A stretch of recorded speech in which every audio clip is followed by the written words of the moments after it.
Jamie, what's up, man? So great to finally have you on the podcast after years and years and years and years of talking about it. We're making it work. Dude, I think I kind of said this to you before. I think that I wrote you when you were just starting. The podcast didn't even happen. You like sent me some PDF about how to be a man because I needed it. And then your life got really good. And I think mine got really bad. And now mine's good and yours is good. And now we're hooking up. So it all worked out. Yeah, man. It's weird because if we would have been talking a year ago, I would have said my life is really bad. So it's like, It's so crazy. This is what I meditated on this morning because I'm going through a breakup and it was a loving breakup, which makes it harder and sadder. And it's good. It means I have to prioritize the things I wasn't prioritizing. My tendency, this is still where I get kind of stuck with the masculinity. I think it's because of the how I grew up. I tend to be attracted to fix-em-uppers, and I start to kind of mother and caretake and be like, I can fix you because I couldn't fix my mom or whatever. I really started in hard, sorry. So this relationship, it just wasn't working. And what I came to the conclusion was the last month of the relationship, when I finally had the guts to break it off, because I never have. I've stayed in so many relationships I should have gotten out of because I was so like, I am defined by having a girlfriend or a wife or whatever. mm, This last month, I was like, you know what, man, all of those times that I stay home to try to fix it and I skip the gym or all of these things I've slowly been giving up, I need to focus on super hard because that means that if the relationship works, I'm the best version of myself. I can be the best husband I can be. If the relationship doesn't work, I'm going to be the best version of myself that I can be. And that's why I think the breakup is, I mean, this is literally, she moved out yesterday. That's why these bookshelves are the only thing I have. But that's why I think I'm handling it way better because, and you can tell me if this is where you landed, where it's like, if I can make myself constantly, if I'm constantly trying to make myself the best version of myself, then these outside circumstances, job, girlfriend, whatever, they don't affect me. They're not going to cripple me. They're still going to hurt. They're still going to suck. But back in the old day, if I lost a girlfriend, that was my identity. So I would just crumble. yeah, I tend to look at it that way. I wrote a book in 2016 or 17, I can't remember, called Sovereignty, the Battle for the Hearts and Minds of Men. And I still ascribe to all that. I'm not saying that I've got it 100% perfect. I went through a divorce earlier in the year. And so like that took its toll on me. And then I was in this position of telling guys about the sanctity of marriage and Yeah. why how to be a good husband, how to be a good father. And I was failing on those fronts. Some of it I knew about and some of it I didn't. There's a lot of reasons for that I've been pretty open about. But the point remains that sovereignty, this idea of being okay, and in fact, not just being okay, but thriving outside of any external circumstances, whether it's a woman or a job loss or a medical issue or a bankruptcy. There's so many different things that could happen.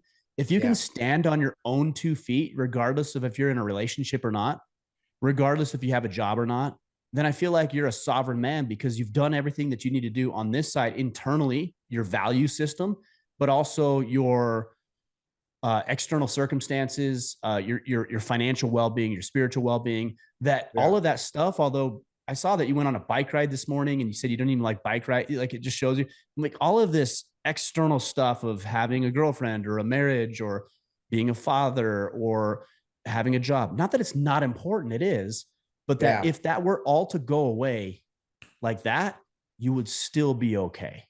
Yep. That's so good, man. And this word sovereign, I mean, if this tells you like when I was like super liberal in my old world, like if this tells you about where my mental space was, I never knew what the word sovereign meant. I'm 41 years old.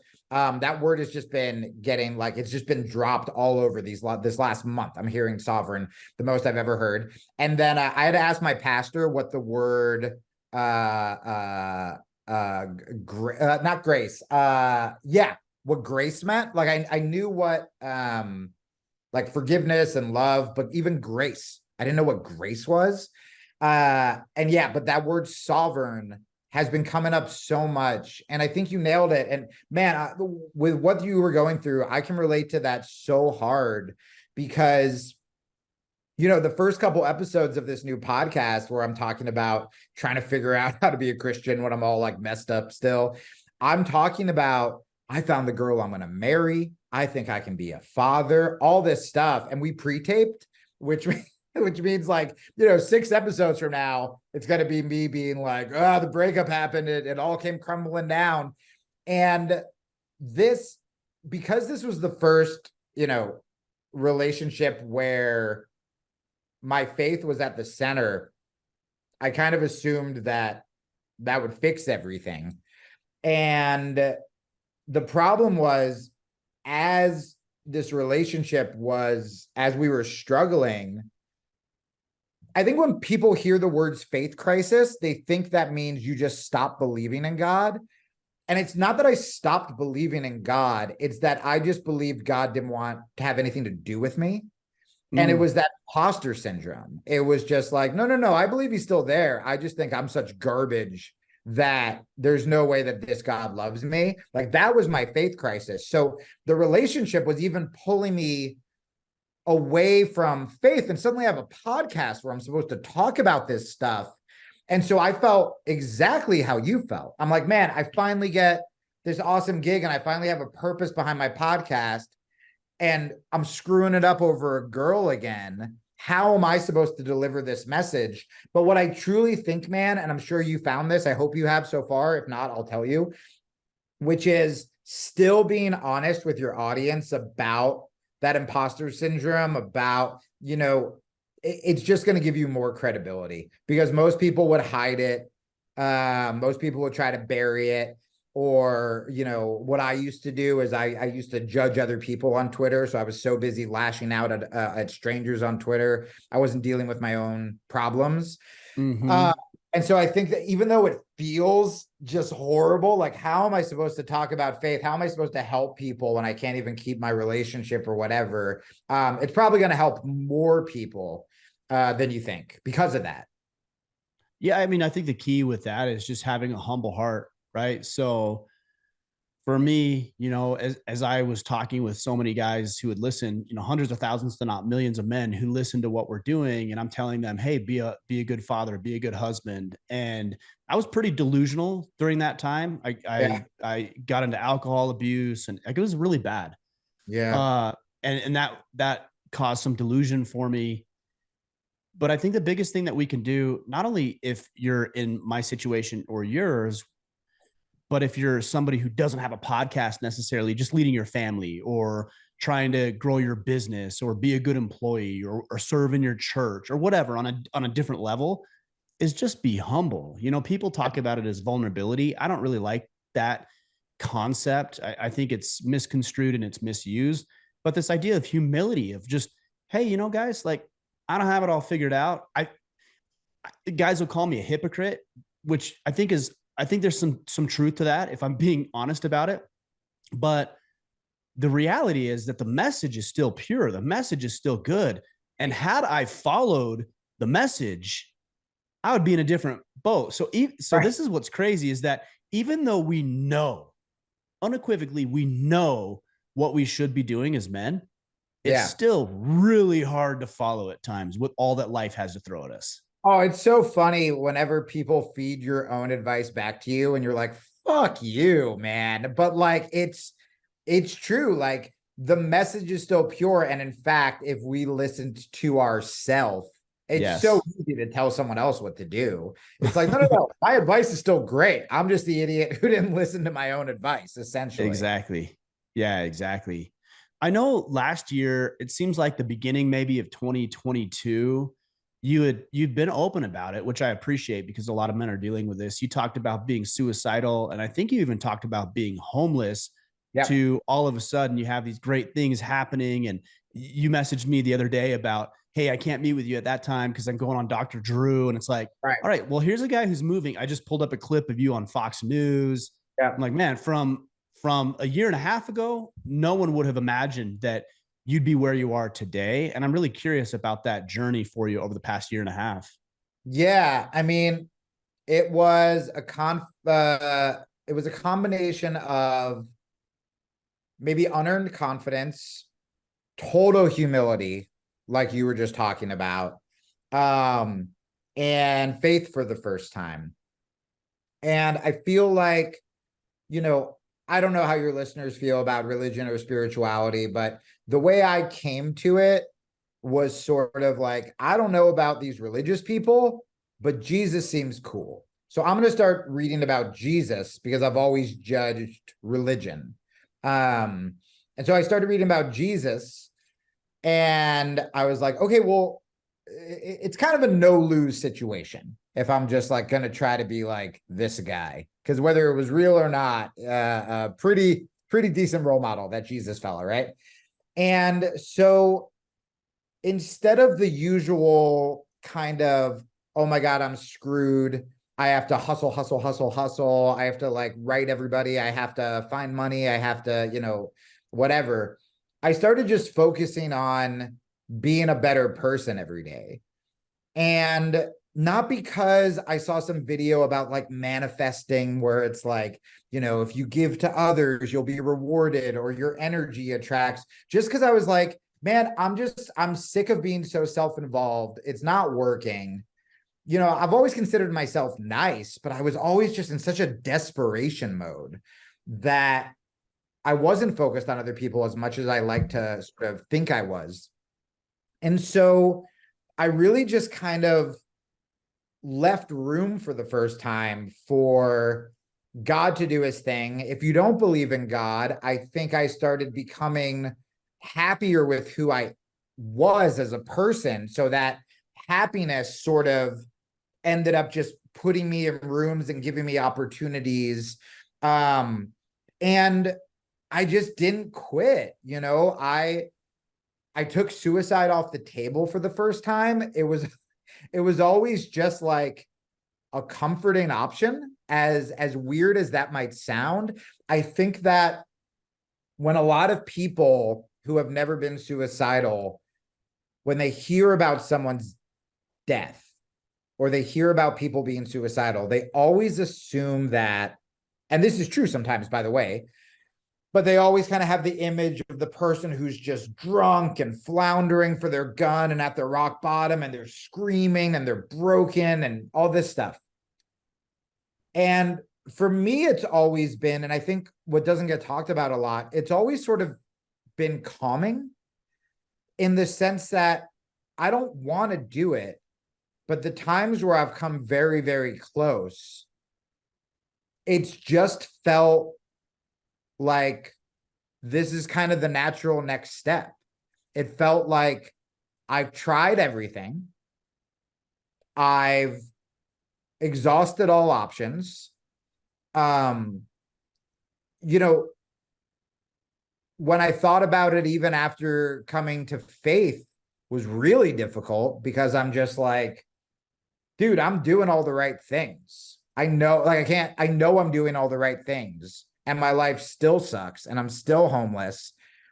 I guess just this makes sense, you know? And it's that almost calming wave of like, I'm just done, man. I'm done being hurt. I'm done letting myself down. I'm done being let down. I'm done almost getting a gig and then having it taken away from me. I'm done still paying for, you know, an affair I had 10 years ago, even though I've, you know, haven't come close to anything like that in the last decade, but some random person on Twitter will still remind me when I'm in a healthy relationship. Like, it just felt like, yeah, this makes sense.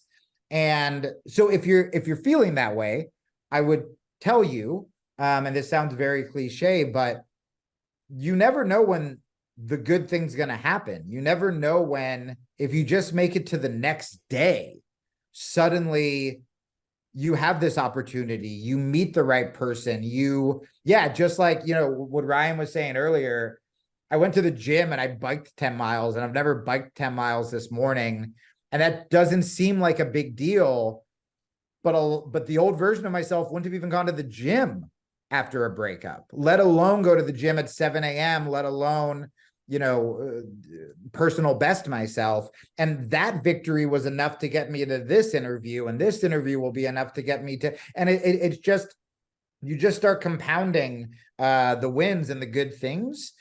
And that was at least like the mental part of it. Obviously other stuff happened, but that was my mental game going into sort of this resurgence.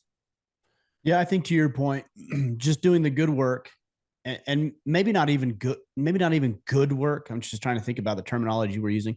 Just do the right work.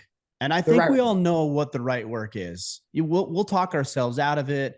We'll justify, when I was drinking, my justification is like, I deserve a drink, I can take off. Or even at the height of my drinking, it was like, I'm still providing an income for my family. We're still killing it. I'm still helping all these guys.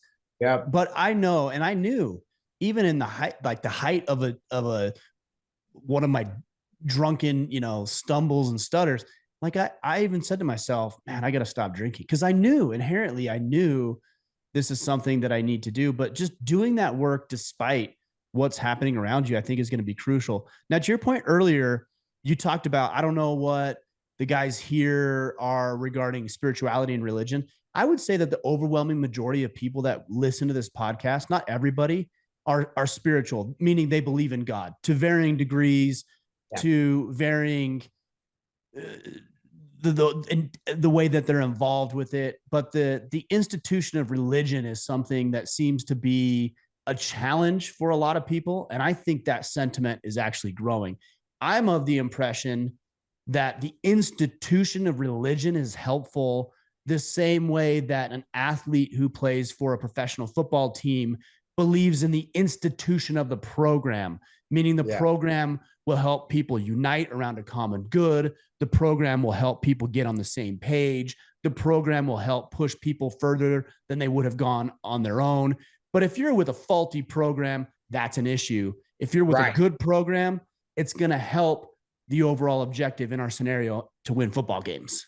Yeah. Well, and not only that, but imagine that the bad football program was also shoveling pedophiles from different program to different program. If the bad football team was starting wars, there were so many things. If you want to be anti-religion, anti-God, it's easy. It's cake, right? Like, and what but the other side of that, so let me share one other side of that, because you're right. I know about, we hear about wars and the Crusades, and we hear about the Catholic Church with their problem with pedophiles and bishops getting into, sexual sin and all this sort of thing. And I'm not dismissing that by any means. Right. But there's a lot of congregations, many of which I belong to, that have went and built churches, went and built schools, provided clean drinking water for hundreds, if not thousands of people, have paid for people's mortgages in their time of need. Like, there's a lot of good that goes on. I think a lot of that happens at the micro level, not as much maybe on the macro level. Yeah, no. Well, and I agree. And that's what I was going to say. I got so lucky, or God put me at this church, but the church I walked into dispelled so much of that stuff for me. Those were the things that kept me away from God, because I didn't think about God. I was just like, they're being represented by these people. But what you realize, if you're a Christian, is that like, no, we're broken people, which is why we needed God, right? Which is so wild to me when you get self-righteous Christians, because it's like, we should be the least self-righteous because we're the ones saying we need Jesus because we're broken. So the Crusades, that wasn't Jesus launching the war. That was broken people. The pedophiles, that was broken people. And what I loved about my church, because the first time I walked in, I was like so nervous and suspect and felt like I was going to be outed for everything bad I've ever done. They open up every sermon by saying, hey, if you're new here, just know that we're a bunch of broken people pursuing a perfect God. If you go to a church, other churches, it's the same way. We just brag about it, is what they say. And so they include themselves. My pastor has talked about having sex before marriage. And that right away, I put my guard down, and I was like, oh, right. I don't need to blame God for all of these things that happen in God's name. Just like I'll be a broken Christian when I was a broken atheist, it's people, which is why, we lean to God. And yeah, hearing all the things that my church has done in the community in Austin when it comes to homeless people, when it comes to educating kids, they've done so much. And there are some days when I sit there thinking about what my church does, and I was like, man, I was such a judgmental asshole towards all churches and people of faith. And what was I doing as a self-righteous atheist, besides yelling at people on Twitter, Yeah. I don't want this to come across as a recruitment to Christianity or a recruitment to some sort of, congregation. But if you don't want to go to hell, I'm just saying, one thing I think we need to do better at is exercising discernment, and specifically regarding this religious or spiritual conversation is, so many people are like, oh, all religion is horrible. I'm like, really? Like all of it? 100% of it?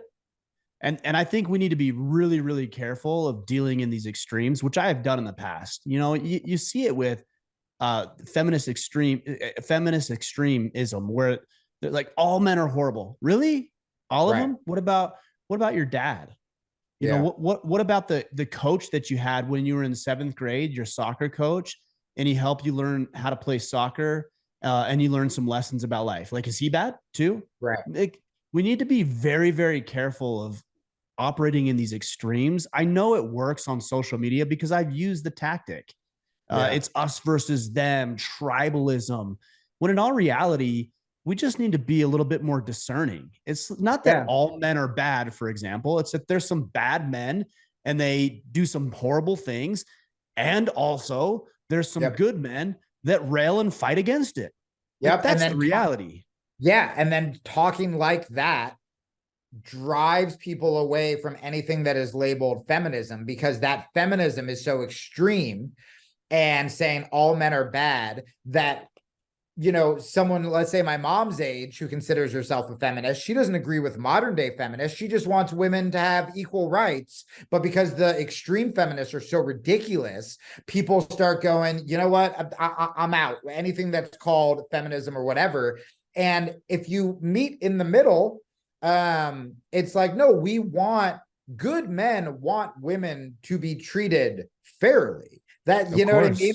But if you go on social media, it's just either you hate women or you hate men. And, it is so hard. Before this new podcast, and I've started to talk about politics in this new podcast, I was trying to pitch, a show just about moderation, which I believe which is not a sexy pitch, by the way, which I believe wants to talk about nuance. Everyone's like, ugh. But I think the majority of people are sick of extremes on all sides. And I think that you can talk about Christianity in a way that's not going to drive away people who are skeptical of it, because you're showing compassion and discernment and you're willing to criticize your own people. I think that you can be a liberal who has a gun. I think you can be a conservative who doesn't care if gay people marry. I think there are so many more people like this who have just given up and don't feel like their voice is being heard, that, conversations like this are so important. And what I'm trying to do on my show, where it's like, man, it's wild that the majority of people are sick of these extremes, but also they're not being represented in the media. You just kind of have to pick a side. I'm actually going to disagree with you a little bit on that. I don't know that people are sick of the extremes, and they'll say they are.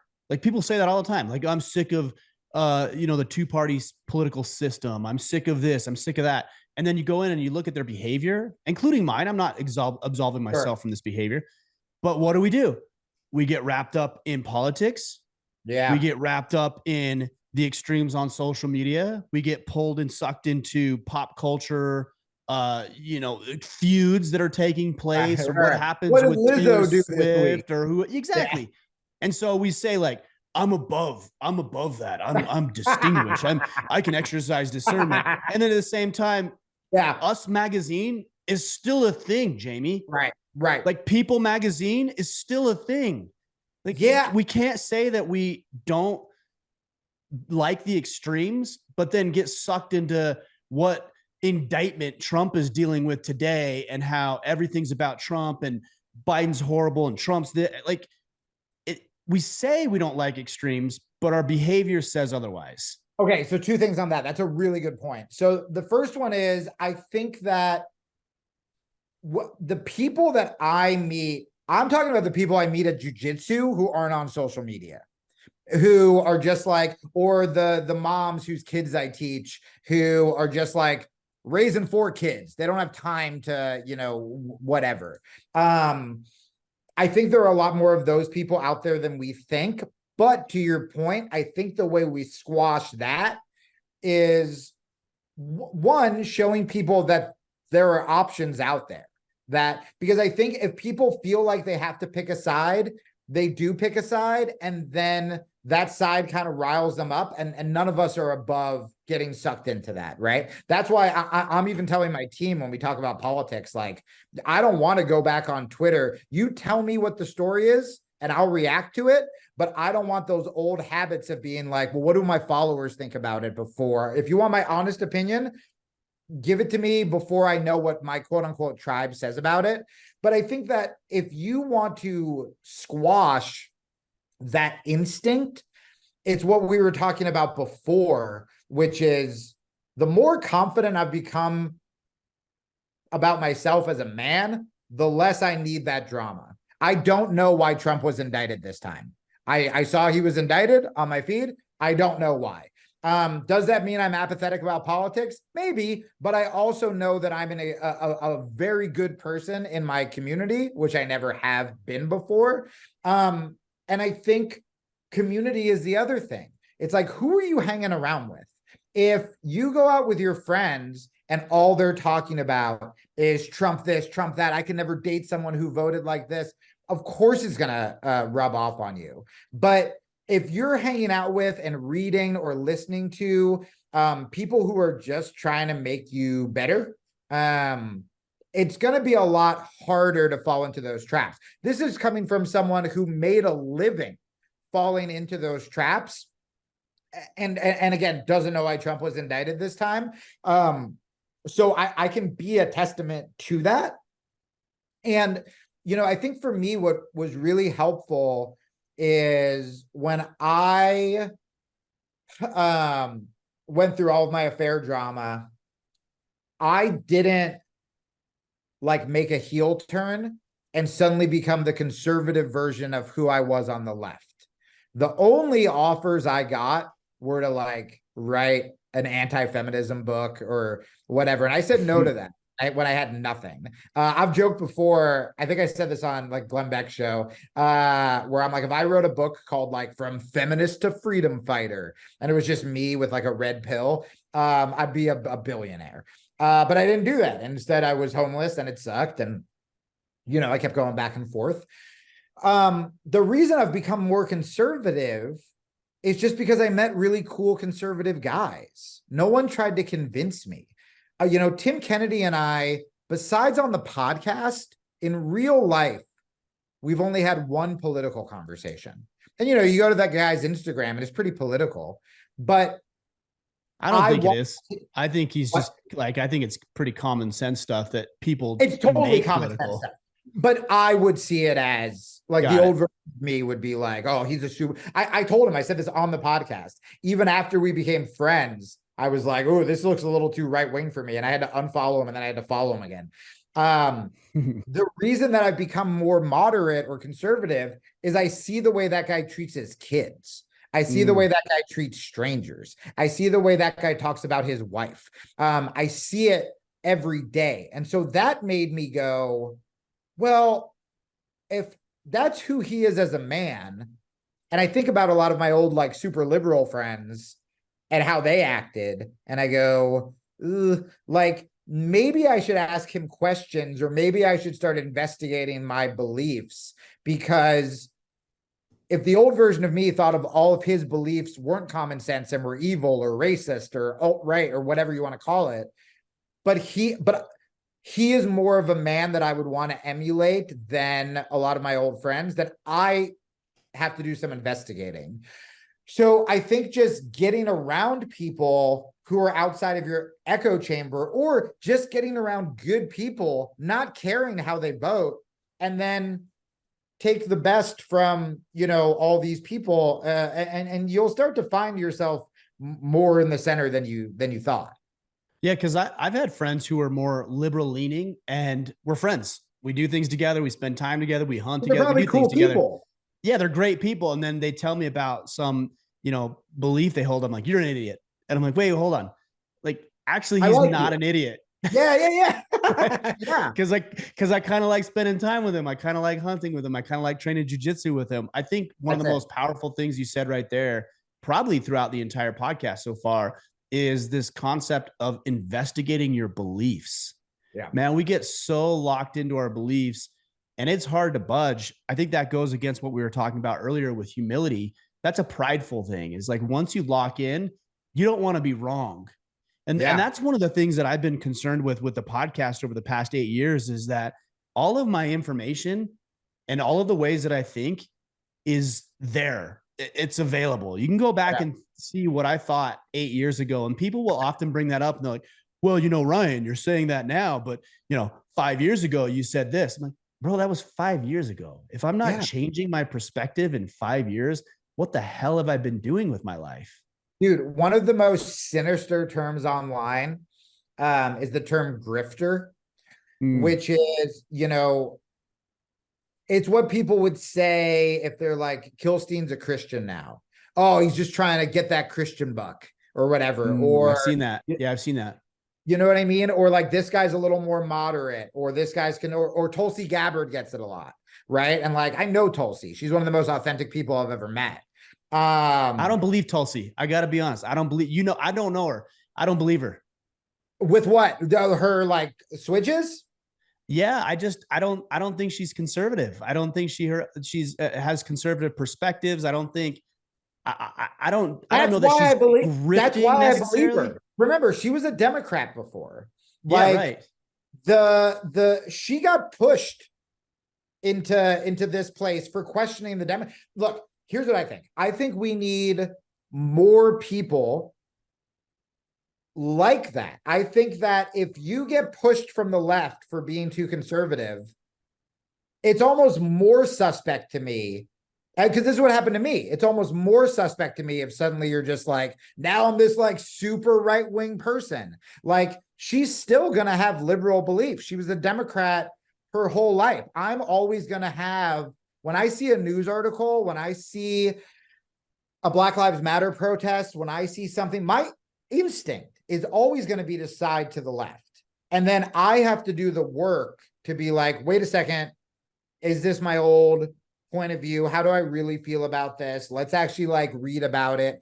I think it's good to have more people who piss off both sides. And like I said, it's unpopular. Even though we just talked about these boxes, we want to put people in. So is Jamie conservative now? Like, is Tulsi conservative because she did this? I don't know what I am. You know what I mean? And I think that to me is more trustworthy than someone who just makes a full switch and suddenly everything they believe. Yeah, that's a good point. Conservative. I think I just have it. I think that's well said. I think where that comes from is I just have a general disdain towards all politicians. Yeah. And you should. I mean, to get far in politics at all tells me you're kind of a socio. You know what I mean? Like, how did you even decide that you should be the ruler? Like, what? There's no healthy thought process that leads to that. I mean, you have people at the local level who are just like, I want to enact change. And most of the time that's in rebellion to these like shitty politicians.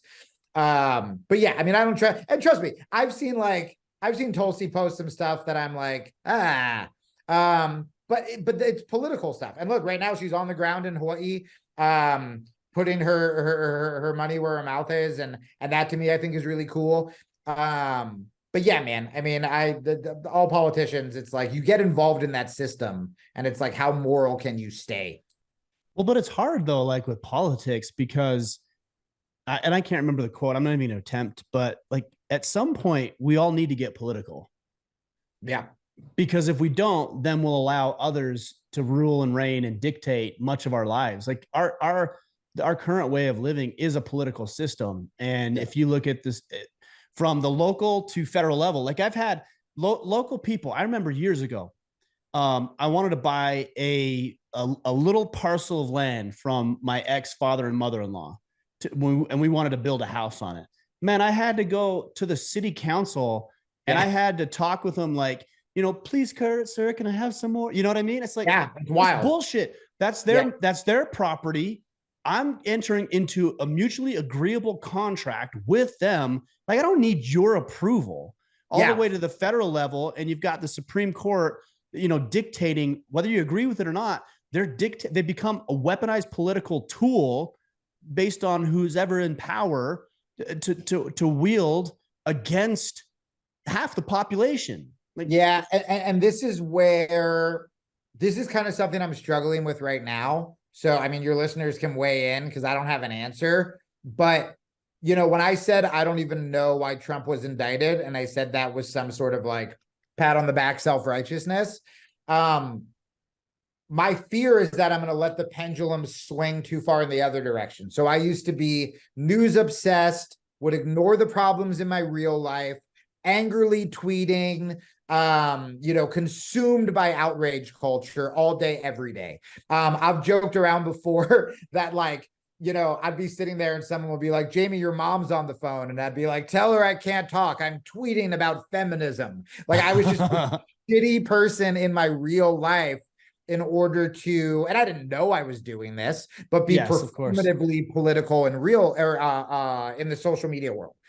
And so now, especially ever since like coming to Jesus and all this stuff, I've gone in the opposite direction, which is I've told myself, look, if I can make people feel less alone on Instagram and use it to either make comedy sketches or talk about mental health, or, you know, if I'm nice to the barista instead of looking at my phone, if I, you know, go down to feed homeless people down on 6th Street instead of doing another show at Vulcan, I'm like, I don't need to be political. Those are political statements. Trying to bring people together, being nice to your neighbor. This is my political statement. But to your point, at what point am I just becoming willfully ignorant and am letting the government run rampant? But also, like, is it going to help people if I'm just another person on Instagram shouting about Hunter Biden? Or maybe it is better if I talk about, you know, my Instagram post this morning, we're talking about the breakup I'm going through, and I made a comedy video that I'm going to post later, and maybe that is more helpful. Is my voice going to be the one who gets Hunter Biden put in jail, or am I just going to go back to adding to the echo chamber? And so I think it's finding that balance of like, what are my gifts? What does God want me to do to make the planet better? Is it being super political, or is it being super, I don't know, focusing on mental health? I don't know, because I don't want to get to the point where I'm just bragging about not knowing shit as the government is just like trampling on our rights. And I'm like, but I'm talking about riding my bicycle after a breakup. Like, I don't want to be that either. Yeah, and you're right. That's a really good point, because people do that all the time. Like, I'm not wrapped up in that. I'm like, well, really? You probably ought to be, because you're going to pay $10,000 or more in taxes this year. And that's $10,000. That's not going to go to your kids. That's not going to go to your community. That's not going to go to charity. And so, like, you're okay with that? Awesome. Right. Yeah. I think the risk is just becoming completely apathetic to what is happening around us. And I guess, you know, just talking about this, I think the solution is operate by your principles. Yeah. You don't want to be apathetic. You don't want to be obsessed. You don't want to make it your identity. That's what I did. And I think other people, they make it their identity. You look on their social media and every post. And again, I can tell you from personal experience, when I was posting, you know how many times when I was literally making my living off of being an outraged liberal, the amount of times I like called my congressman, none. The amount of like, I mean, dude, I was posting so much about like Black Lives Matter and stuff like that. When I was hanging out with white liberals, I didn't have any Black friends. Like, it was just like angry trust fund white kids in Park Slope. It wasn't until I became more conservative or started just going to the gym more that I actually had more minority friends. Like, it was wild. So I think it's just, you don't want to make it your identity. You don't want to be like, I'm just the angry person on Twitter, because that's a bummer of a life. You need to be pursuing happiness and joy and wonderment and being kind and pursuing peace while still being able to call people out on their bullshit. Yeah, I think it just comes down to print. Like, take Trump, for example. You know, last 2 times he ran, I voted for Trump. I don't think Trump should run. Like, I really don't. I think he's too compromised, whether you agree with it or not. I think he's too compromised. I think he can win a primary. I don't think he can win a general election. There's too many people. Like, whether you agree with it or not, that's beside the point. I'm from a principled perspective. I don't want Joe Biden in office. He's a horrible president. He's done horrible things for this country and the world globally. And I'm not interested in having as a president. Does that mean that Trump runs? No, I don't think he can beat him. Like, no, I need somebody who can actually beat Joe Biden, because my primary objective or desire is not to have that fool in office. Yeah, the reason people shouldn't be upset with you for saying that is because, like, Joe Biden should never have won. Trump was so bad that if Joe Biden beats you at anything, swap players, dude. Totally. Yeah, that's not even like a pro liber. Like, I would say, like, I don't like Joe Biden. I was shocked he won. I think we needed Trump to call out the system, and then I think Trump kind of became part of that system. I think he served his purpose, but that purpose is over. It's over, and this is when, you know, a lot of the people I know that voted for Trump voted for him for good reasons, not because they were racist. They voted for him because he called out the media, he called out the institutions, he called out the quote unquote swamp. These were all true things. I didn't vote for Trump, but like, these are true things. The Clintons have been embedded in this swamp forever.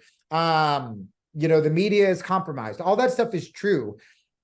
If he runs again, especially when the odds of him losing are so high, that's just proof you have become part of the narcissistic system, where you care more about yourself and your quote unquote legacy than actually making the world better. You know, I want a conservative who's going to call out the system, but like, yeah, Trump's just become a joke at this point. And the people who are pushing him, well, in the media, not like your listeners, but in the media, they just want a circus. That they don't give a shit about making the country better either. Well, Trump made a really interesting point, and he's right. He said that people need to drop out of the Republican primary to clear the path for a clear winner. And he was referring to himself. That's what he got wrong. What he was right about is that he needs to drop out of the race and allow somebody to come in who could potentially win and stop fragmenting the Republican Party. Bro, I've never said this, but this is my idea. Quote me on it. Give Trump a podcast. Trump is so funny. Even when I was he's hilarious. He's a comedian. Yeah. Bro, when I was so on the left and all my friends were crying when Trump won, there were so many times that I had to be like, and just pretend I didn't think he was. I remember, this is so simple, but it was during a Democratic primary. Everyone was yelling at each other, and Trump, his only tweet, he just wrote boring. And it was just such a perfect dig. If you give that guy a podcast and he has zero political power, it will be the funniest podcast that's ever existed. Funnier than any comedy podcast. But also, if you really liked him for calling out the system, let him call out the system. You know, Rogan's podcast got so big that what he says affects political discourse. You don't think that'll happen with Trump? With pushing the right wing? Or Tucker. Tucker's another great example of that. Dude, I just saw a clip of his new podcast that I haven't listened to. And yeah, it looks like he's just like happy in the middle of the woods. Great. Let him do it. That'll be, love it. Like put Trump on the same network as Tucker. I don't care. I think that's the move.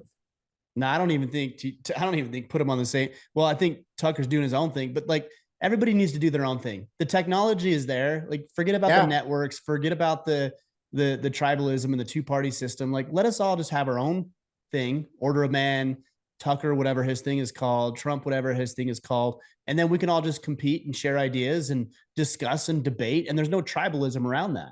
No, I'm so glad you said that because politically, obviously that makes sense. But I also think for creatives, like I've struggled so much with identity crisis, with imposter syndrome. Anytime I think I find a tribe, someone does something shitty, or I go, oh, but I don't believe in that. And people are so afraid to go out and make a podcast that doesn't fit inside a box, but they're forgetting that anyone who has been successful is because they don't fit inside a box. You know, maybe these generic ripoffs of certain podcasts will be successful for a minute, but they'll burn out. You want to listen to someone who is nuanced, who has different beliefs, who, going back to your original point, changes their mind. That's right, the original point. Grifter. The reason grifter is such an insidious term is because you are essentially saying that evolving your belief system is a negative thing. With everything we do in life, going to the gym, whatever it is, the goal is to evolve. The goal is to get better. If you're a writer, the goal is to become more creative, to find new angles. Maybe you're a nonfiction writer and you write fiction. No one's going to be like, oh, he's a grifter. But when it comes to thoughts or beliefs, the fact that we automatically assume it's for nefarious purposes and that someone, as they get older, can't become a little more conservative, that it has to be a grift, or someone coming to God, or someone becoming more liberal. And I think the problem is we've seen politicians use it as a grift. We've seen people get fired or canceled, and suddenly they're like, okay, I guess I'm going to go to the other side. But the majority of people should be encouraged to constantly be stress testing their beliefs and being able to change your mind and not have someone hold it over you like, oh, but you thought this 5 years ago, Ryan. I have the podcast. It's like, yeah, good. Not only did I believe that 5 years ago, but how much more weak-willed would I be if I was like, oh, fuck, I got a podcast out there saying that I believe this, so I could never go back on it. No, like people should be able to proudly own changing their mind and look at the old version of themselves with compassion and be like, yeah, man, I believe that because I was going through this. And now I believe this because I'm going through that. And maybe one day I'll change my mind. Maybe one day I'll circle all the way back. But me being honest with you about that evolution is so much better than what I actually think would be being a grifter, which is, well, I'm a liberal, so I have to say everything that the current liberal system agrees with because I don't want to get canceled. That to me is like a true grift. Yeah, I agree. It's very egotistical. It's very arrogant. I think about my kids. I've got 4 kids from 15 down to 7 years old. And, you know, my 7-year-old, he'll change every 30 seconds. He's not ashamed of it. Like, he never once have I heard him say, oh, you know, Dad, I really wanted to build this one Lego, but now I want to do this thing. And I don't know, I'm conflicted about that. Yeah, he just knocks over the old Lego. Totally. And he's like, this is what I'm doing now. And I'm like, Brad, let's do that. Right. And I think it changes when there's, you know, financial interests involved, of course. There's the perception or the way that we think other people might view us. And kids don't have that.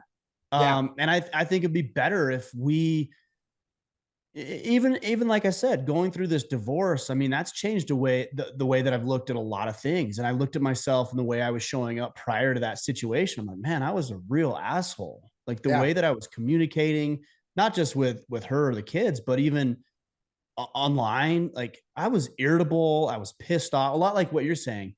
Where like I'd fight people online over nothing. I'm like, what are you doing? Like, why are you living this existence? Yeah. Well, and it's projection, right? Like, It's projection, and yeah, that's totally what I was going through. And, you know, to really circle all the way back, when I think I think there's an answer here for a lot of people when it comes to mental health, when it comes to what we were going through. So the reason I got this new gig and this new podcast is what's paying the bills. It's paying so many of the bills that I went from homelessness to, like, I'm in my first house right now. This is the first time I've had stairs and like a back porch. It's like a big deal. Good for you, man. Stoked for you. Thank you. And it happened not because I almost wasn't gonna, I was like barely gonna talk about being a Christian, because what I didn't want to be is, you know, like the politician who has an affair and then 20 years later he comes out with like his book that's like My Affair with Christ, and it's like him like holding hands with Jesus, and you're like, so like you don't want to be that, right? And that's actually a good book title. no, I want to write that down. I at least want to use that as a joke on a future podcast. And so what happened was I was doing, you know, ever since that happened, the affair, I've kind of just been, I'm literally writing that down. You need to, man. Before anybody else gets it, because somebody else is going to hear that and be like, damn, that's a good idea. I'm doing it. All the podcasts I had were just kind of phoned in. It was like, I made money with the podcast before, so I guess I got to have a podcast now. I had a Patreon I didn't really care about. I tried to talk about mental health, but I was such a mess. I was like, I don't know if I was actually owning half the stuff I was saying. When I was around comedians, I would just be like, just so vulgar because I was just trying to get laughs. And none of it felt like it was authentically me. And I wasn't even paying a lot of money, but it was enough for me to have like a shitty apartment in Austin. And so there's this guy named Tim Ross who used to be a podcast, and he has a massive podcast about spirituality and mental health. It is called The Basement. And the week before I got invited to do that, I go, you know what, man, this comedy podcast I'm doing, like, it's not for me. It's not authentic. You know, I was like, I think I should walk away from it. And that was $1,000 a month that I needed. And then I was like, the Patreon, I don't feel like I'm doing anything with that. And it just reminds me of my old desperate life after my divorce, that was all I had. I would get nervous every month before switching the funds, because I was like, if one person leaves, I'm screwed. So I'm like, I'll get rid of that. And that was another $1,000. And now I have $0. There was no plan. And so I go do Tim Ross's podcast, and it's great. We go hours. And at the end, he goes, hey, promote your podcast. And I go, I'm going to be honest, man, by the time this airs, I think I would have quit my other podcast. I shut down my Patreon yesterday at the hotel bar. So I don't really have anything. So I was like, follow me on Instagram, I guess. And Tim goes, we have to talk off air. Like, we got to cut the episode. So we cut the episode. And I haven't told this story yet, because some other big things he's working on that haven't been announced. But essentially, he was like, dude, I have an opportunity to fund a podcast. This opportunity happened around the time you told me you quit your other podcast. I think this is a God thing. I think it's supposed to happen. I literally just have like a spot. Do you want it? And I go, yep. And then he goes, I've never paid a podcast guest before, and then he sends me the exact amount of money. He doesn't know how much trouble I'm in, by the way. Mm-hmm. This wasn't like, hey, I need $3,000 to pay rent. He just gave me the exact amount of money I needed for all my bills. I talked to the funders the next week, and then I got this show. And so what he said to me was, he goes, you did things authentically, and you quitting all that stuff that wasn't good for you, even though you felt like you needed it because you were desperate, you made room for what God wanted you to do.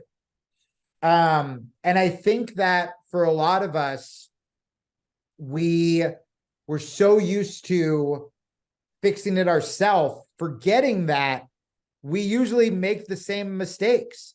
You know, Saturday night, I'm watching the O'Malley fight, and I'm instantly like, should I get back on Tinder? Should I like text my ex? Like, yeah, I want to use this breakup to become closer to God, but also like, what if I just get laid like once just to like finalize the breakup? And I'm like, this was the old shit. This wasn't good. This isn't leaving room for God to do what God wants. And when I actually did that for the first and only time, I get rewarded with this beautiful gig where I get to help people who are struggling with their mental health or struggling with their faith. And I make the most money I've made in, 10 years. What if I do the same thing with the relationship, which is so much harder because after every breakup, I do it the same way. So that's the struggle I'm in right now. But, the reason I wanted to say that is like, one, you don't have to be a grifter. You don't have to switch sides. You can just authentically come to wherever you're supposed to, get to wherever you're supposed to get to, and then talk about it. And I think that's really cool.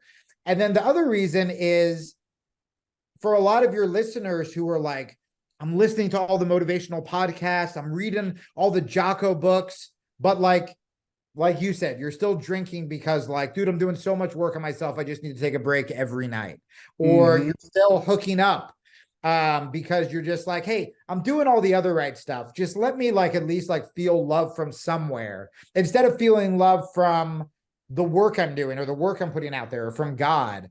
And so like, I am telling this to myself because I literally got rewarded for it 3 months ago with this new podcast. And I'm about to make the exact same mistake with girls. When I know that little voice inside me knows I need to be alone, I need to focus on God, I need to focus on the work, I need to focus on my health, period. And I just have to listen to myself. I mean, well said, well stated. That's the challenge and the way forward, right? Like yeah, jeez. Well, Jamie, I appreciate you, man. You're doing some good work. I'm excited to see where you go from here and what you continue to do and our continued conversations, which I'd like to do as well. I would love that. I'd love to have you on my show as well. Yeah, let me know. I'd join you anytime. So you just let me know. Do me a favor and let the guys know where to connect with you. What's the best resource and place to figure out more about what you're doing in your current grifting journey, so to speak. That's a great title. I don't want to say this, but it is a great title for the podcast. Jamie Kilstein, the grift journey. Just call it the grift. That's so good. Yeah. So even though I have more followers on Twitter, the social media I'm focused on the most because I feel like I can be the most authentic and make the shit I'm the most proud of is Instagram. Dude, I've actually been doing sketches on Christianity and not making fun of Christianity, but about being new and like not knowing what I'm doing, like when it comes to sex or porn. And they're blowing up. Like some of them have gotten millions of views. So the Instagram is at the Jamie Kilstein.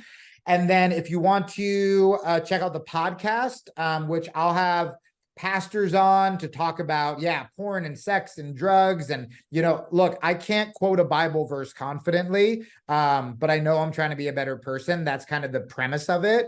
It's called The Back Row with Jamie Kilstein. You can go to backrowpod.com and we have a YouTube. It's on Spotify, iTunes, and then a free newsletter where I write about this stuff as well. And it'll have like podcast clips, but all of that can be found at backrowpod.com. Awesome, man. We'll sync it all up. Jamie, I appreciate you, man. Thanks for joining me. I'm glad we were able to finally make this happen after years of trying and Dude, very good conversation. And hey, man, I'm proud of you too. Like it is so rare for someone to go through so much shit that affects their quote unquote brand and be able to like fess up about it and learn from it. And I think when you're down on yourself, that's what's going to get your listeners to a better place than if you just plowed through it and pretended to be okay. Because remember, that's what I did. And then when it came out that I was like cheating, everyone was like, fuck you, I'm gone, you're a piece of shit, whatever. So like owning up to it, I think is a really big deal. And I'm going to text you every time I want to download Tinder. So get ready for that. There you go. Yeah, I'm all about it, man. All right, brother. Appreciate you. See you.